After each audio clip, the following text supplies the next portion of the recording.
এই আসিয়া এই দৃশ্য আমরা ভুলে যাবো। এই যে মেয়েটা কাতরাতে কাতরাতে মারা গেল আজকে, বেশি দিন সময় লাগবে না, 1 মাস 2 মাস হাইয়েস্ট 3 মাস। এর আগেও বহু ইস্যু আমরা এসেছে ভুলে গেছি, একটার পর একটা এসেছে, একটার পর একটা ভুলে গেছি। আপনারা দেখে নিয়েন 3 মাসের মধ্যে এই মেয়েটাকে সবাই ভুলে যাবে এবং যাবো ভবিষ্যৎ।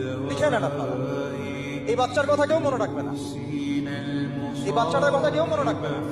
3 মাস পরে, 6 মাস পরে, 1 বছর পরে আরো নতুন ইস্যু আসবে, আরো নতুন পাপ হবে, আরো বড় বড় ঘটনা ঘটবে। এরপরে মানুষ এই বাচ্চাটাকে ভুলে যাবে। এই বাচ্চাটা কি তার মৃত্যু যন্ত্রণা বলতে পারবে, তার সম্মানহানি বলতে পারবে, তার পিতামাতাকে বলতে পারবে?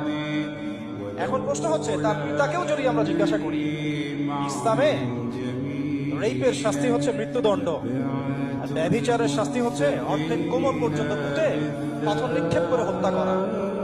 এবং বিবাহিত ব্যক্তি হলে এই শাস্তি, অবিবাহিত হলে 100 বেত্রাঘাত, 1 বছর নির্বাসন এবং সমাজ থেকে বয়কট করা।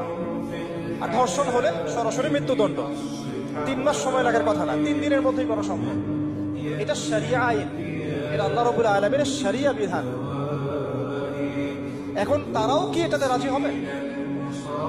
যারা শোক প্রকাশ করছেন তারা কি এই বিধানটা কার্যকর করতে রাজি হবে? ধর্ষককে সবার সামনে প্রকাশ্যে মৃত্যুদণ্ড দেওয়া হোক, শরিয়া আইন কার্যকর করা হোক, রাজি হবেন না। কারণ আপনারা বলবেন এটা করতে গেলে বাংলাদেশ নাকি মৌলবাদী রাষ্ট্র হয়ে যাবে। তো সমস্যার গোড়ায় আপনারা যেতে চান না, ডালপালা নিয়ে নাড়াচাড়া করেন।